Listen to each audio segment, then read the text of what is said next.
What can I help you with? 13? Got you. Then I get you next. Deal. All right, problem number 13.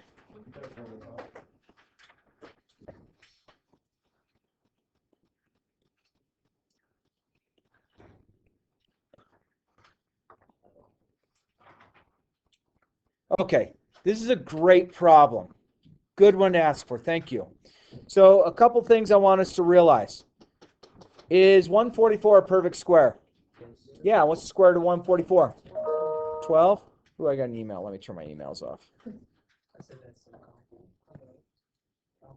All right. Is x to the 6th a perfect square? Is it an even number? How many times does 2 go into 6? Okay. Is 81 a perfect square? What times what gives me 81?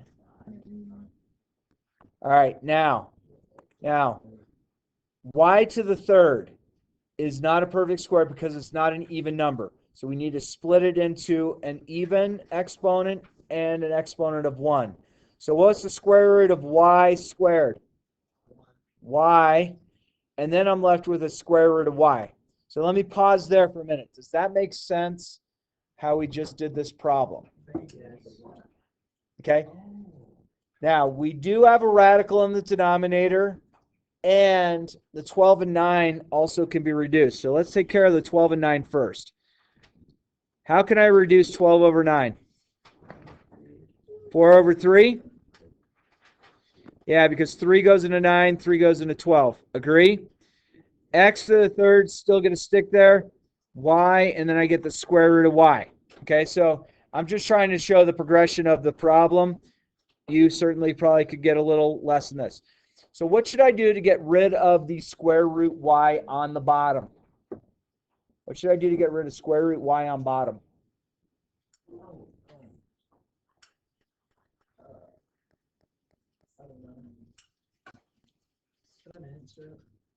Going to have to multiply by something, both on top and bottom. Yeah, you're going to multiply both top and bottom by root y and root y. Okay, so on top, I wind up with 4x to the 3rd root y. Okay, what is root y times root y? It's just y. So then I go 3y times y. What's 3y times y? 3y squared. Yeah, there's kind of a lot of meat and potatoes with that problem. But I tried to give you all of the progression as it goes through. Okay, try to show you as much work as possible. What question do you have? Number 9. Number 9? Yeah. Hang on, let me get a pop from my neck. Oh, I feel better now. Okay. Can I move off this screen? Actually, I can squeeze number 9 right here. I don't have mine.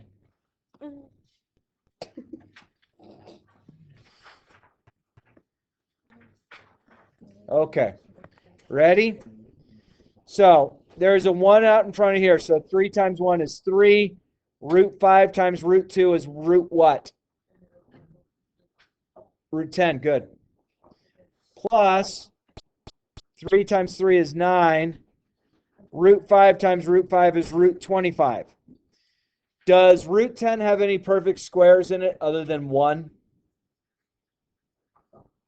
5's not a perfect square. 2's not a perfect square. 10's not a perfect square. So 3 root 10's sticking around as it is. Plus, hey, what's the square root of 25? 5.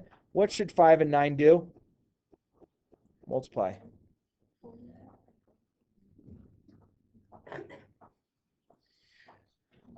Any other problems you want to take a look at?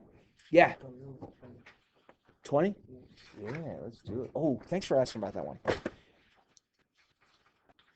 All right. So problem number 20.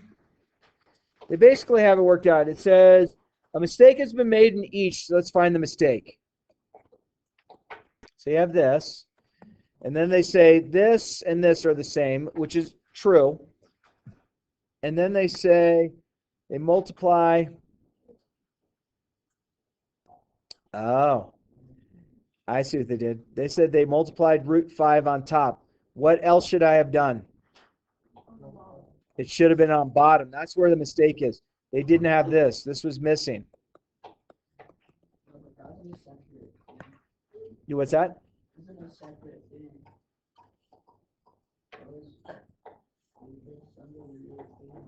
Yeah. So in order, excuse me, in order to get rid of the square root, in order to get rid of that square root on the bottom, they didn't multiply both top and bottom. They only multiplied the top. This was the only thing that they had. So then this would come out to root 15 over root 25, which comes out to root 15 over 5. And that's as far as you can go. This is the correct answer. What they had done on the book was the wrong answer.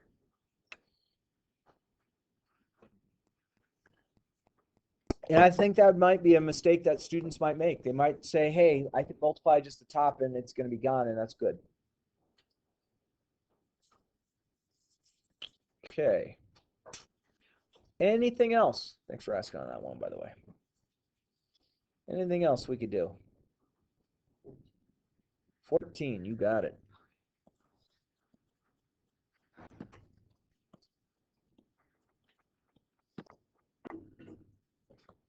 All right. Thank you for asking on this one. This is a good one. All right, so I think you're okay here, getting 10. Agree? Now, friends, do you all agree that 21 times 14 is probably a pretty big number? Okay, so what I'm going to do is I'm going to do this in parts. This right here, I could make become this. Is that okay? So that's what took place here to here. All right? So now, I'm also going to take a look at that. What can I break 14 up to? 7 and 2. So this is going to become 7 times 2. Okay, and let me highlight that. Okay, so my friends, do you see where the numbers came from? I'm not done, but do you see where things came from? Okay, what under that square root sign would result in a perfect square if multiplied? The 7s. Okay, good. So these 7s would multiply together to give me 49, but if I took the square root of 49, what would I get? So 7 comes out, and then the 3 and the 2 stay behind, so I wind up getting 70 root 6. Okay? Now, if you did multiply 21 and 14 together, yes, you could break down whatever that big number would be, but it might be a lot more work. Yeah, definitely something I'd be hitting with a calculator. And hey, friends, one thing I want you to see. Have I taken the square root of 6 or any of the other numbers to get some big old decimal? Has a decimal taken place anywhere up there? Okay? That means if you have a quiz, yeah, I welcome you to use a calculator. I'm not looking for your calculator answer. I'm not looking for a decimal answer. Okay? Anything else I could help you with?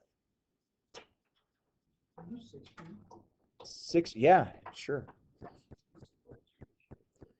Oh, yeah, you got it. Happy to help. 3xy times 4, 6xy. Okay. So you're okay probably with this. Agree? Now let's take care of what's underneath. I get 3xy for the first one. And then if I break 6 down, 6 breaks down to 2 times 3 times x times y. Okay, let me highlight where things went. Okay.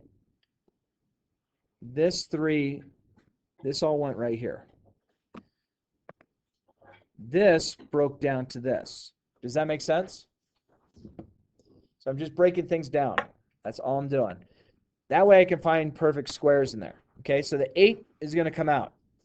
Okay, does anyone see anything in there that if I multiplied together would become a perfect square? Yeah, the 3 times 3 is what? Is 9. Square root of 9 is 3. Is there anything else that would make a perfect square, including letters?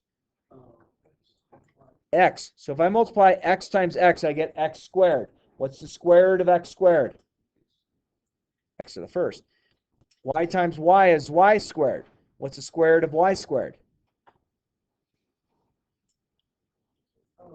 Y to the first. What do I have left behind? What didn't get underlined? 2. So then just clean up outside. 8 times 3 is 24. X times y is xy. Root 2. Done.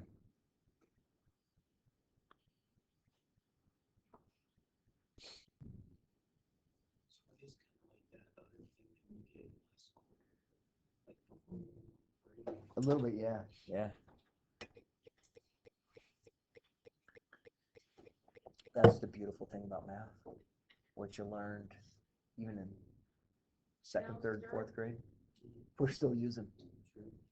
What'd I do? Will we have this part of a problem on our quiz on Tuesday? It is possible. But I would say if we had just one like that, there'd be 9 others that'd be far easier. So if you come across a harder problem on the quiz, should you leave it blank to get the -3? Or should you try it and maybe get 1 or 2 of the points? Even though if you know how to do it, I bet you can do some of it and get some of the points. Some of the points add up. And if you had like 2 or 3 problems that were kind of tougher and you tried them and you were on a correct attempt, you can get some of the points. Like if someone said, hey, I need you to take care of this and I'll pay you for it. And you're like, oh, I don't know how I can do it. It's like, well, whatever work you do, I'll pay you for. So if you do no work, you don't get paid. But if you did some work, even if it wasn't done, you can still get paid. It might be worth to work it, right? And think of a payment as your points. And I know you can't use your grades to go over to Dairy Queen and get a Blizzard. I'm sorry. We're in the talks to get that to happen. It's like, look, I got 743 points. Okay, that accounts to $743. What would you like? The whole menu. That'd be awesome. The things that go on in my head, they just happen. Do we feel comfortable with this, my friends? All right, so my friends, we have 2 things that are going to take place. Item 1 that's going to take place, I have a 3-question pop quiz that's coming to you. Now, before you bellyache too much, you can use your notes. Okay? Deal? So you can have your book open during it. You can flip back and forth. Okay? The second thing we're going to do, once you get done with that, I would like you to work on page 145 and 146. All right, actually, just 145. Go ahead and do 1 through 15, all of them. Now, I will tell you that the odd answers, let me just show you. Here's where the odd answers live. Okay? The odd answers, this is worksheet 6. So if we go into courses, Algebra 1, we go down a few weeks.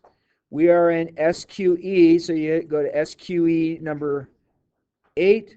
You click SQE number 6. That's where you find the odd answers. Let me go back, though. My friends, if you take the opportunity to also then go into week 12, which is this week, and you scroll down and you look at this Friday thing. This Friday right here is all of the even ones worked out. Make sense? Yeah. Okay, so we have a quiz that we're going to take right now. So odd on Schoology. So what are the tasks that you guys need to do? What's your first step? Quiz, what's your second step? Page 45.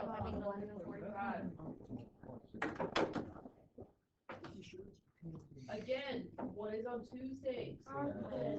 Quiz.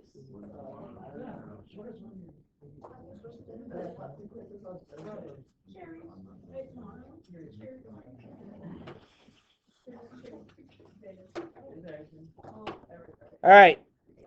That's what I got for you.